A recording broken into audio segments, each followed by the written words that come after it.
Yo, what's up guys? Today I got a special video for you guys. It's all about aliens. This one is for all your conspiracy theorists out there.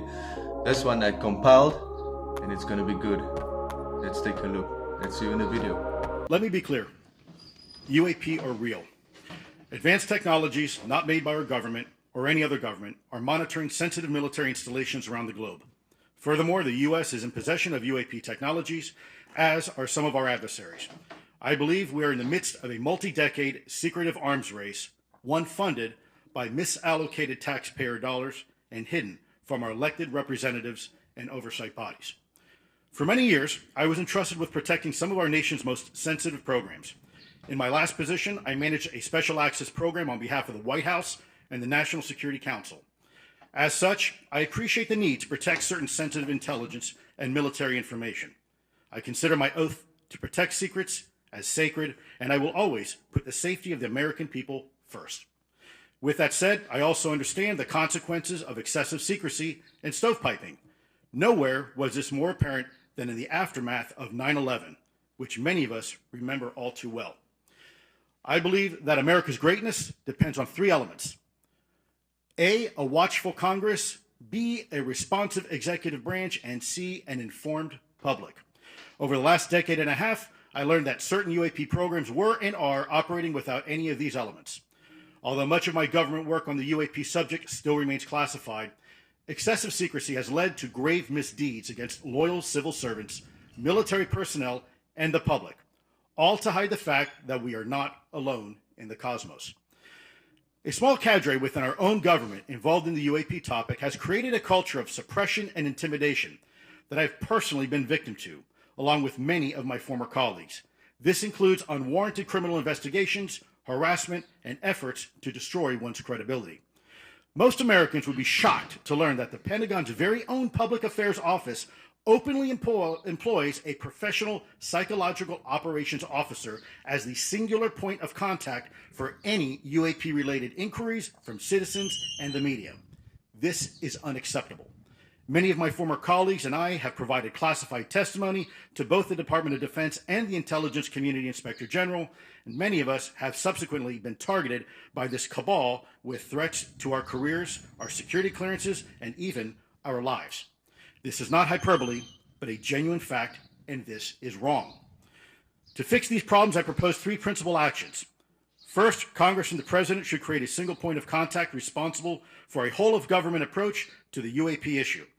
Currently, the White House, CIA, NASA, the Pentagon, Department of Energy, and others play a role, but no one seems to be in charge, leading to unchecked power and corruption. Second, we need a national UAP strategy that will promote transparency and help restore the American public's trust at a time when the public's trust is at an all-time low. This strategy should include a whole-of-government approach, including the academic and scientific communities, the private sector, and our international partners and allies. Third, Congress should create a protected environment so whistleblowers desperate to do the right thing can come forward without fear. As it currently stands, these whistleblowers suffer because of stigma, a code of silence, and concerns about retaliation. These whistleblowers should be encouraged to come forward in ways that protect them against any forms of retaliation. Policies and procedures should ensure that protection, and for those who refuse to cooperate, it is up to the members of this committee and other lawmakers to wield their subpoena power against hostile witnesses and prevent additional government funding to those UAP efforts that remain hidden from congressional oversight. In closing, we as Americans have never been afraid of a challenge. In fact, we thrive on them, whether it's eradicating polio or going to the moon. We don't run from a challenge, we take it head on. To the incoming administration and Congress, I say to you, we need immediate public transparency, and this hearing is an important step on that journey. If we approach the UAP topic in the same way as we as Americans have met other challenges, we can restore our faith in our government institutions. Together, we can usher in a new era of accountable government and scientific discovery. I believe that we as Americans can handle the truth, and I also believe the world deserves the truth. Thank you, esteemed members of Congress, for your time today. It is profoundly appreciated by many.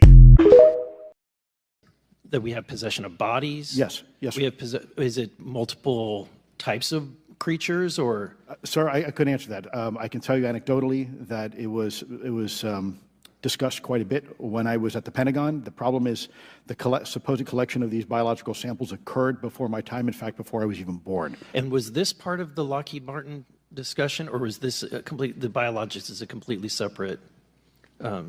Separate yet related. Okay. Has anyone made contact?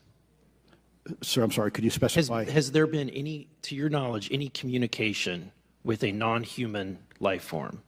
So the term communication is a bit of a trick word because there's verbal communication like we're having now. The problem is you also have nonverbal communication. And so I would say definitively yes, but from a nonverbal meaning. Mr. Luis Elizondo was straight to the point. Also mentioned the corruption within America. I think this should come out to light. People must start realizing that UAPs, unidentified phenomena, do exist. And we live in a time where I know we'll be afraid if we start seeing them and they show themselves, but I think it will also be a good thing to humanity. It could be positive, hopefully. They are not bad as some people make them, but let's hope, let's pray. But Mr. Lewis, straight to the point now, I like that. And this corruption and everything must stop. The government just acknowledged the existence of UFOs living underwater. I'm going to play you the clip, and Michael Schellenberger here talks all about the sightings that have occurred. The most recent sighting being of white orbs coming out of the water by Kuwait coast. Check it out. Congress details in detail various UAPs, including spheres, orbs, discs, saucers, ovals, triangles, boomerang, arrowhead, and irregular organic. The report describes various incidents found in the human intelligence databases. One involved orbs surrounding and forcing an F-22 out of its patrol area. In another incident, the crew of a Navy aircraft carrier watched a small orange-red sphere rapidly descend from a high altitude of 100 to 200 yards directly above the flight deck of the CVN, or aircraft carrier. And since my reporting on this immaculate constellation last month, another source came forward who told me that they saw a roughly 13-minute long, high-definition, full-color video of a white orb UAP coming out of the ocean approximately 20 miles off the coast of Kuwait. It was filmed from a helicopter. Hi. Can you talk a little more about the unidentified aerial phenomena? And one of the accusations, it's not in the report, but that the department has within storage the remains of aliens or signs of life from elsewhere. Can you settle that once and for all? Do you or don't you have such remains? Yeah, so I'm not aware of any remains that the department has of, any signs of extraterrestrial beings or activity or technology. And I'm sorry, what was your second question or your first question?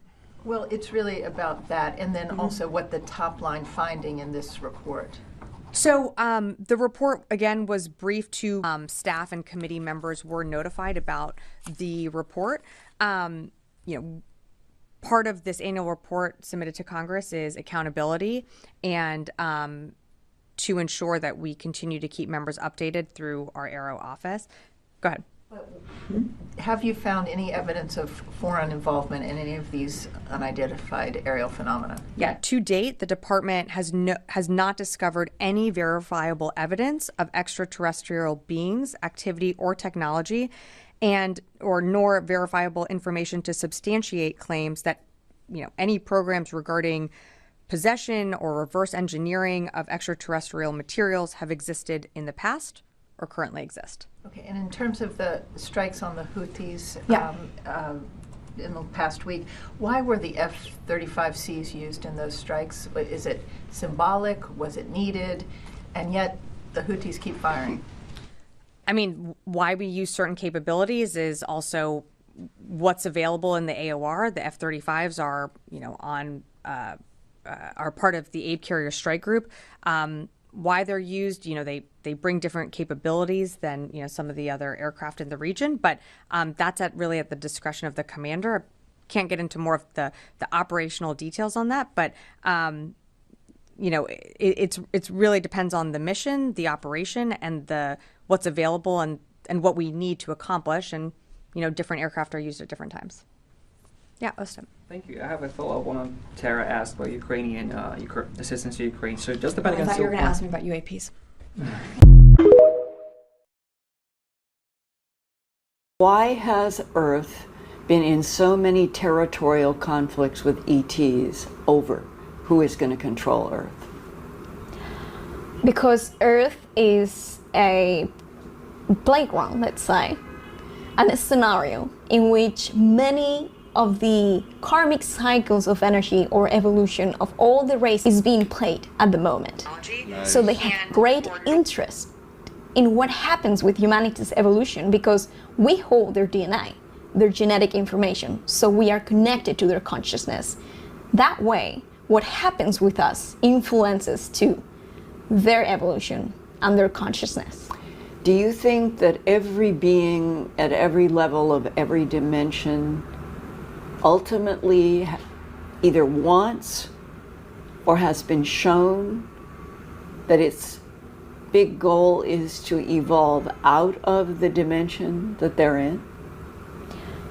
Generally, yes. We've been recovering spacecraft, alien spacecraft. The United States has been involved in the recovery of objects, vehicles of unknown origin that are neither from our country or any other foreign country that we're aware of. Alien bodies, biologics. We as a nation have been interested in not only the vehicles themselves, but the occupants of these vehicles to include biological specimens. Aliens, non-human intelligences, are real and they have been engaging with humanity. Ross, we're not alone. We are not alone in this universe, and it is a simple fact. And the U.S. government has been aware of that fact now for decades. Where were we? In warned of another threat, sir. We'll get to that. Speaking of time, do you know what this is? It's a first edition self-winding mechanism, perpetual motor. One of the most intricate and exquisite creations of man. Something so complex needs a creator, wouldn't you say? Now, explain to me how another complex mechanism, me, can exist without a creator. Explain!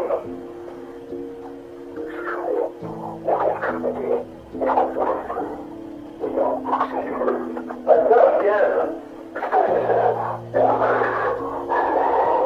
There. Now, tell me how I can exist without a creator.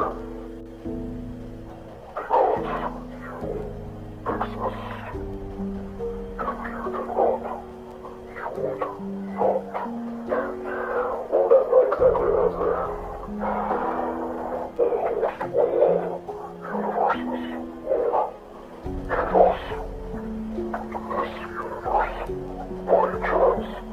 Yeah, you mentioned that.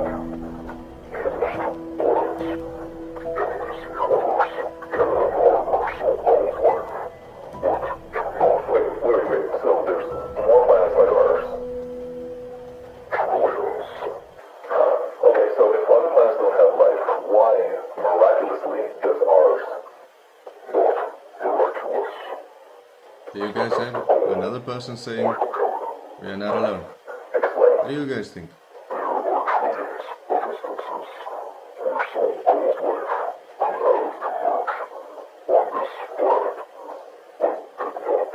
Was that before or after God created Earth and sky? Just go on.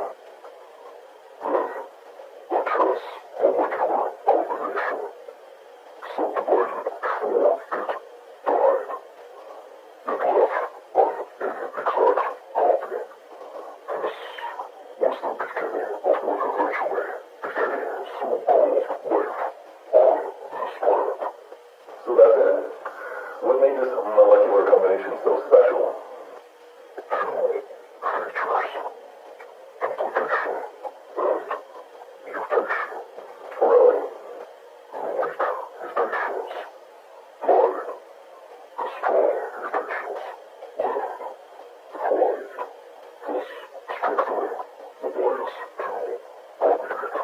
You don't say.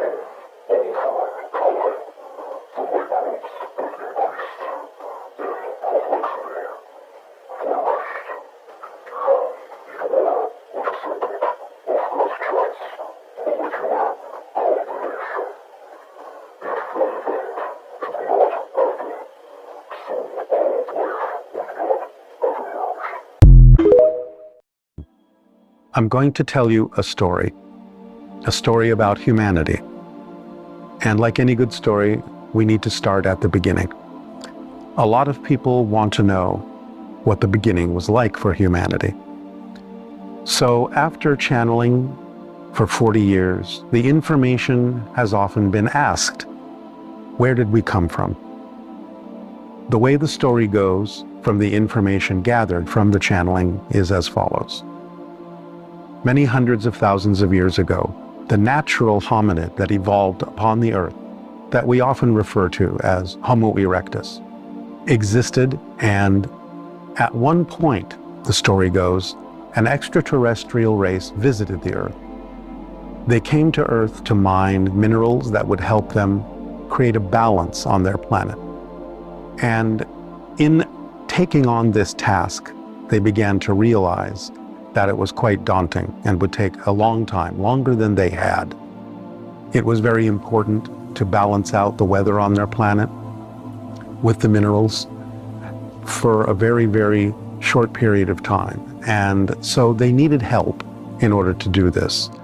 They began to look around and saw the natural hominids that had evolved here, who were close enough physically to the extraterrestrials that they thought perhaps if we can somehow train them to be of assistance in mining these minerals, the task will go faster.